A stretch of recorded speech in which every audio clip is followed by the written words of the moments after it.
আসসালামু আলাইকুম প্রিয় দর্শক, যারা এবার 2026-এ ইটালিতে যাওয়ার জন্য কাগজ জমা দিয়েছেন, আমি শুনেছি কারো কারো কাছ থেকে 36 লাখ 35 লাখ এরকম টাকা চার্জ করতেছে। যারা ইটালিতে সাধারণত ব্যবসা বাণিজ্য আছে তারা তাদেরকে কোনো না কোনোভাবে নিয়ে যাবে। একটা মানুষের বিবেক বুদ্ধি দেখেন কোথায় যে দাঁড়াইছে। কথায় আছে, দালালের বাড়ি দালান ওঠে আর কর্মীর বাড়ি ধ্বংস হয়ে যায়। দালালের বাড়ি দালান ওঠে আর প্রবাসের বাড়ি শূন্য হয়ে যায়। তো যাই হোক, যারা ইটালিতে যাওয়ার খুবই ইচ্ছা তারা এই যে আপনার জানুয়ারি ফেব্রুয়ারিতে হয়তো বা ক্লিক ডে, যা অবশ্যই কাগজ জমা দিয়ে দিয়েছেন। তবে দেখেন, আমাদের বেশ কিছু আত্মীয় স্বজন ইতালিতে আসছে, তবে তারা 12 লাখ, কেউ 16 লাখ এইরকম দিয়েই গেছে। কিন্তু এই বছরে 25 লাখ, 35 লাখ, 36 লাখ টাকা নিতেছে। এত টাকা দিয়ে আসলে যাওয়ার কোনো মানেই হয় না। শোনেন, যদি আপনার ভাগ্যে ইউরোপ না থাকে, আল্লাহর কাছে দোয়া করেন যেন, হে আল্লাহ পাক, যদি আমার ভাগ্যে ইউরোপ না থাকে সমস্যা নাই, এমন একটা রিজিকের ব্যবস্থা করো যে রিজিক দিয়ে আমি তোমাকে কখনোই ভুলবো না। এরকম দোয়া করেন, কেন সব সময় সবার ভাগ্যে সব কিছু হয় না। ছাড়েন না, ছেড়ে দেন না, দেখেন কি হয়। এত টাকা দা গিয়ে আপনি সেখানে কি করবেন বলেন? বর্তমানে ইটালি অনেক সময় অনেকে কাজ পায়, অনেকে পায় না, তাই না?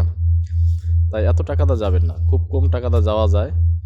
এখানে আপনার নলস্তা যে বিষয়টা, এটা উকিলে শুনছি 1 থেকে 2 লক্ষ বা 3 লক্ষ টাকা নেয়, আর বাকির যে টাকা যে নেয় সে আসলে কোনো না কোনোভাবে নিয়ে নেয়।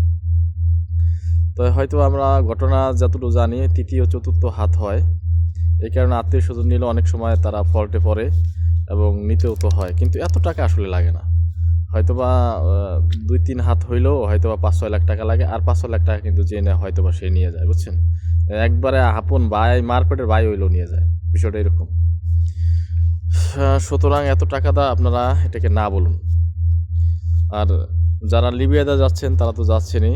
লিবিয়ার যে বিষয়টা, লিবিয়াতে না যাওয়াই বেটার। আমিও গিয়েছিলাম, আসলে সাকসেসফুল হতে পারি নাই। সবচেয়ে বড় কথা, আসলে আমি অনেক চেষ্টা করেছি, কোনো না কোনো ফেলে হয় নাই। তো যার ভাগ্যে যেটা নাই আসলে সেটা নিয়ে বেশি দৌড়াদৌড়ি করা ভালো না। তো আপনারা যদি দেখেন যে আসলে আপনার লাক এখানে হচ্ছে না, তো তাহলে সেটা থেকে বিরত থাকাই সবচেয়ে বেটার। আর যদি ইটালিতে আপনারা জমা দিয়ে থাকেন তাহলে 12 থেকে 15 লাখের মধ্যে যদি যেতে পারেন, বর্তমানে রেট এটাই চলতেছে। কিছু করার নাই আপনাদের, তাই না? আমিও জানি আপনাদের কিছু করার নেই। তো এর বেশি দিয়ে না, এর বেশি দিলে আসলে আপনারা এই টাকা কিভাবে তুলবেন, তাই না? অনেক সময় লেগে যাবে। তবে শুনছি আপনার নিউজ থেকে 4.5 লাখ বা 5 লক্ষ মানুষ মতো নিবে। তবে এবার যদি আপনাদের কাগজ আপনারা পান তাহলে কিন্তু খুব সহজে যেতে পারবেন। এম্বাসিতে আপনার কাগজপত্র দিলেও হয়তো বা 2 মাস 1 মাসের মধ্যে সব কিছু কমপ্লিট হয়ে যাবে। দিতে পারেন, দিয়ে দেখতে পারেন। আত্মীয়স্বজন যারা আপনাদের আছে তাদের কাছে কাগজপত্র দিয়ে দেন, অল্প টাইমের মধ্যেই আশা করা যায় হয়ে যাবে, যদি কপালে থাকে। আর যদি দেখেন যে ঘোরা শুরু হয়ে গেছে, তাহলে কিন্তু এগুলো বাদ দিয়ে মিডল ইস্টের কোনো রাষ্ট্রে চলে যান, সেখান থেকে আস্তে আস্তে কিন্তু ট্রাই করা যায়।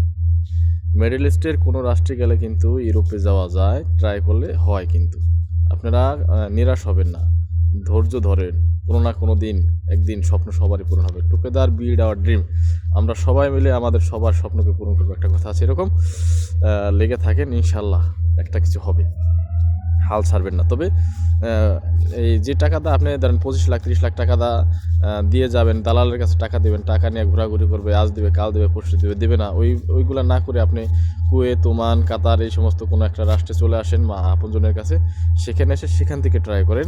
তবে আপনার সব মিলিয়ে হয়তো বা 10-12 লাখ টাকা যাবে এবং টাকাও কিছু ইনকাম হবে। এটা হলো সহজ পরামর্শ। তো ঠিক আছে, ভালো থাকবেন। আর ইউরোপের বিষয়ে কোনো কিছু জানার থাকলে আমাকে কমেন্টে জানাবেন, আমি আশা করি উত্তর দিতে পারবো, কেননা আমি মোটামুটি আলহামদুলিল্লাহ স্টাডি করি এই বিষয়ে। ভালো থাকবেন, আল্লাহ হাফিজ।